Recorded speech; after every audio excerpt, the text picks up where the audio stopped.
Every Warframe player knows these symbols. Lauk, Zata, Riss, Jahu, and others. We slot them into our Parazon to hunt liches and sisters of Parvos without a second thought. But have you ever wondered what the description of these mods mean?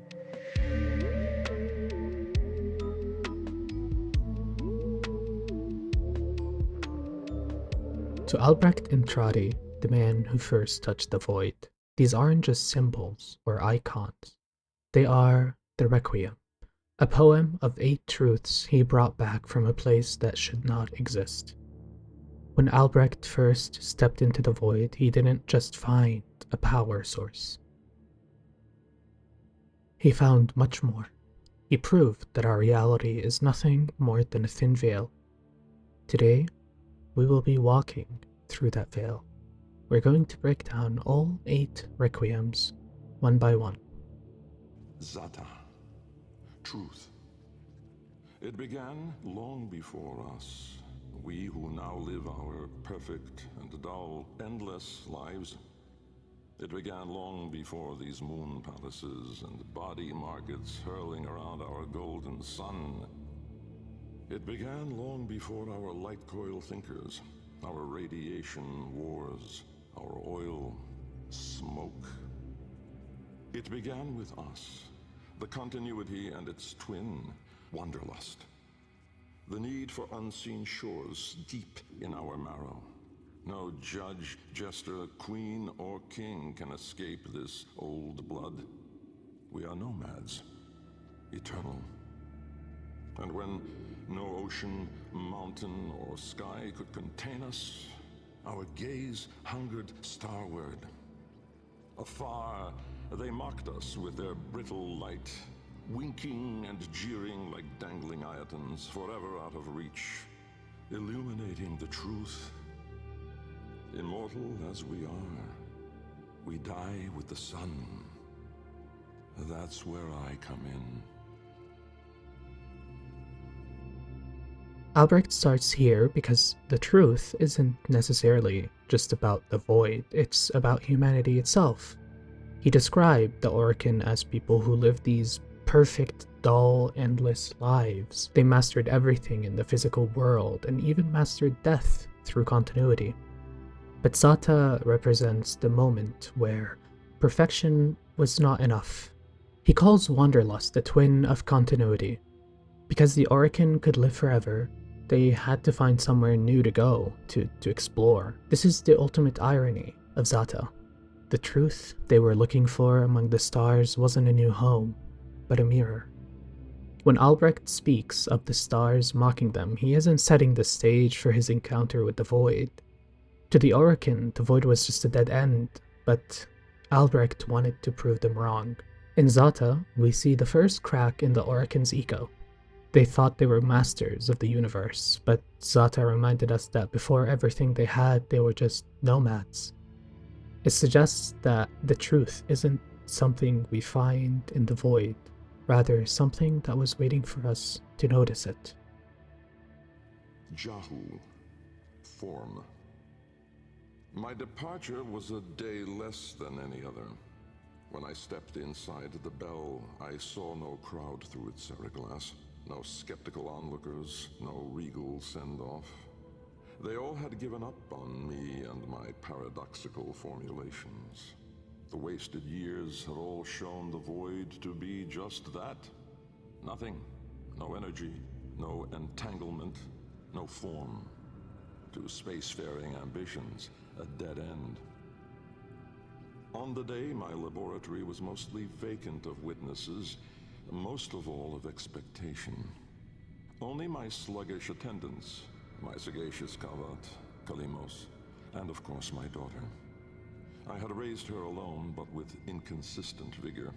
In those eyes, her mother's, I did see a terrible reflection of a man that did not exist.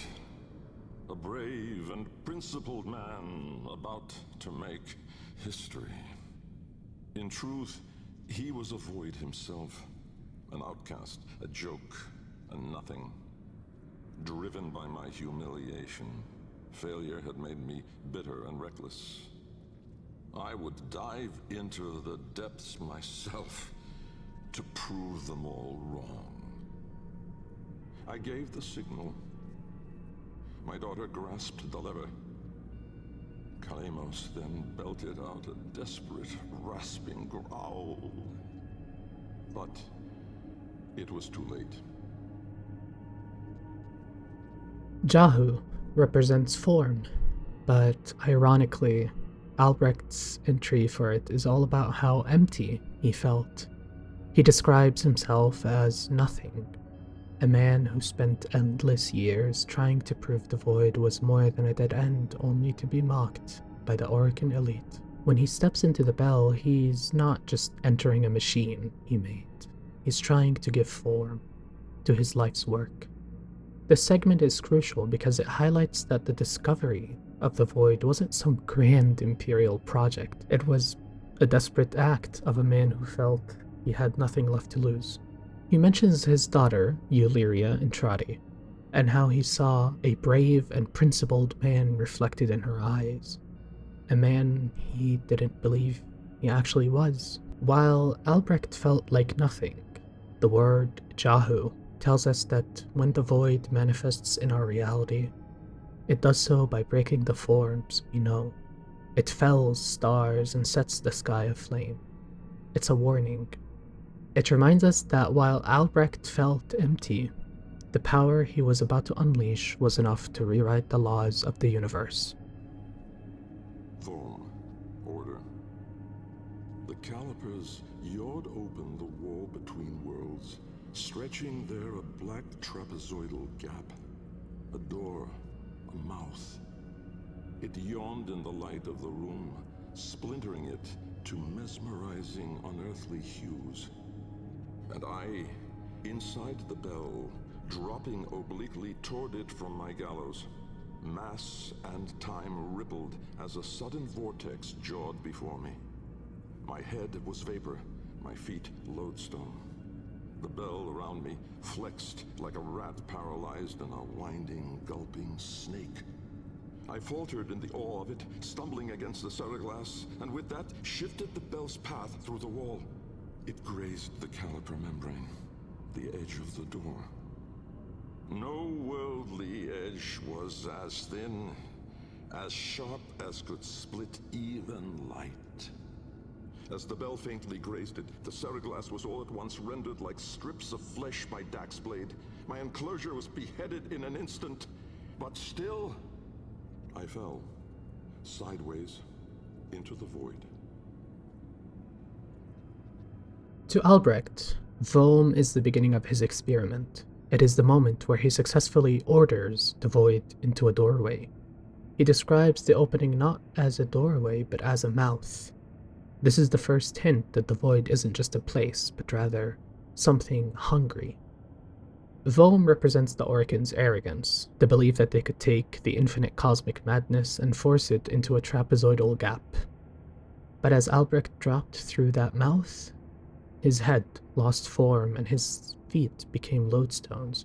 He realized that while he gave order to this door, the void was about to unmake his own. Thas. Chaos. Death was on me, I was certain.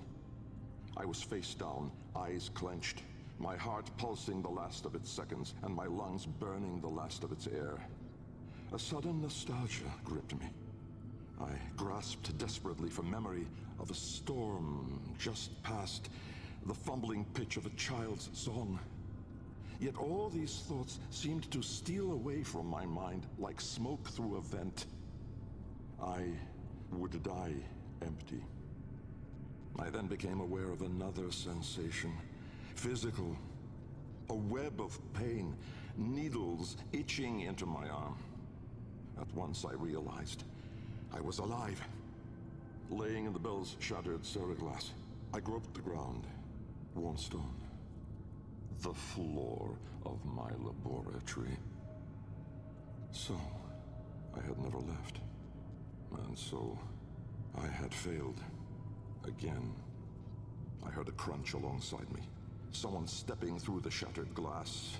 With great shame, I gasped and rose my head to face my daughter above me. But as I opened my eyes, it wasn't her. It was me. If Foam was a door opening, Fass is the crash on the other side. Albrecht describes the total chaos of the bell shattering. He expected to die empty, without any legacy, but Fass, the chaos, is what actually saved him, or so he thought. The needle's itching was the first physical contact with the void's surface. Fass represents this hollow spark mentioned in the poem, the violent, messy spark of life that exists even in death. It's the realization that the void isn't just a vacuum, it's a roiling, moaning realm that is destined for death, yet refuses to stay still. Riss. Light. The senselessness of it, the paradoxic, the vague, untimed form. I was alone, but not, for I stood there confronted by myself, a twin but no brother, a reflection, but with dimension. Behind him, no horizon, but a vast broiling sea of caustic light pierced at random by black pin stars. And closer, around me, a gale of flowing vapor, profane in color, billowing relentlessly into the nascent lack, seeking all directions. I was standing on a precipice of familiar stone, jagged and unanchored as though cleaved directly from the very floor of my laboratory. I wondered at the vapor's path, smoking outward more, leaving behind now the walls, the filigree gold, the rare cuts of marble from my home. I knew at once the vapor's source. I turned away, back toward the wall, the trapezoid I had yawed into it. Vapor erupted inward at the gap, but not just from there. For as I rolled my eyes back, I saw the same. A great steam of scintillation smoking out from my skull. Dumb in awe, I faced toward my chimerical twin. He spoke. Riss represents light, but in the void, light is a weapon. Albrecht describes a brooding sea of caustic light. It's important to note the word caustic. This isn't the warm embrace of a sun. It's light that burns and dissolves. This is also the moment of the first real encounter. Albrecht sees his untimed twin. Think about that phrasing. In our world, a reflection has no dimensions. It's flat, but in the void, the light creates a reflection with depth. This is the introduction to the man in the wall in his most literal form. A light-made copy that is alone, but not. Before we continue this video, I ask that you like this video and subscribe, that way I can make more videos like this one. I have many videos like this planned, so if you want to be the first to watch them, make sure to turn on notifications as well. Anyways, back to the video. Kra. Time. An old name, unspoken in the centuries since my mother reared me. A soft hiss, soothing as a viper's gaze. Little Bengal. The other me reached out, offering his hand, gliding toward me without moving, as though the distance between us was now collapsing. A confusion, most euphoric, filled my mind. With the shred of wit that remained, I decided that I should run for my life. At once, crazed and frantic, I fled. But I made no forward progress. Instead, the world compressed evermore around me, as though I were an anchor pulling the shore to reach. When I arrived at the door, or rather, the door arrived at me, I howled, hurling myself inside, out. And then and there I was, lost and unlost, howling on the floor in harmony with my wretched Kalimos, lacerated in flesh and heart, scattered as the bell glass, spilling blood and stomach on the cold stone floor. But I sensed the other there, at the wall's breach behind me, reaching still. I screamed, but my voice was gone. Forever. I looked, but my eyes would never see again. I swept my fist across the floor, snatching broken shards, and in gripping tightly, I filled my hands with ink. Close it, I wrote. Kra is time, but Albrecht calls it the untime. In the void, time as we know it doesn't exist. This is the foundation of something we know as eternalism. When Albrecht tries to run, he makes no progress because forward is a concept that the void does not even recognize.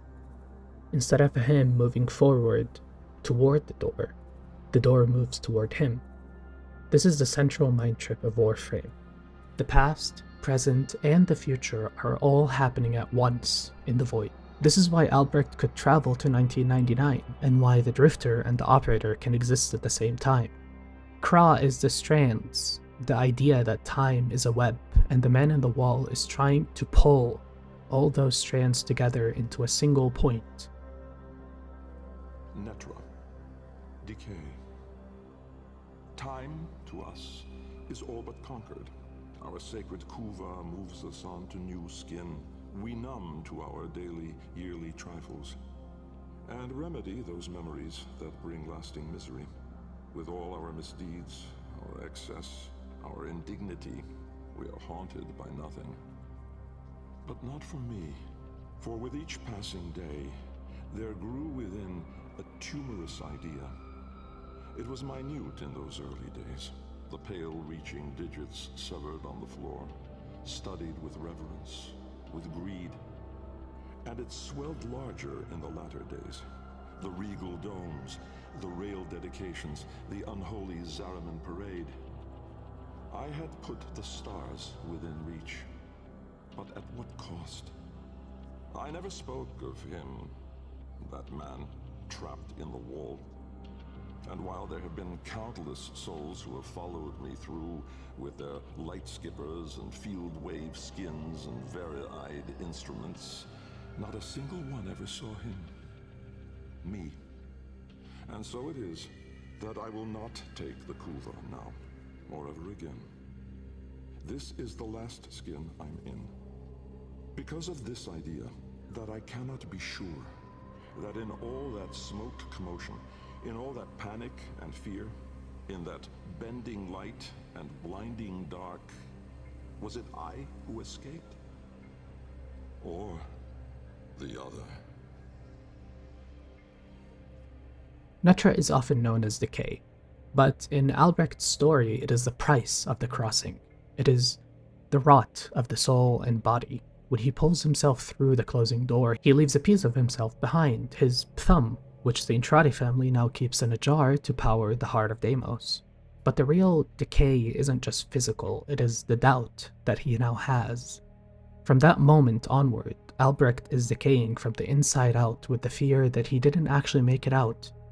He wonders if the real Albrecht is still somewhere in the void, and the thing that returned is just a hollow version, a decaying copy. Lok. Void. From brooding gulfs are we beheld by that which bears no name. Its heralds are the stars it fells, the sky and earth aflame. Corporeal laws are unwrit as suns and love retreat.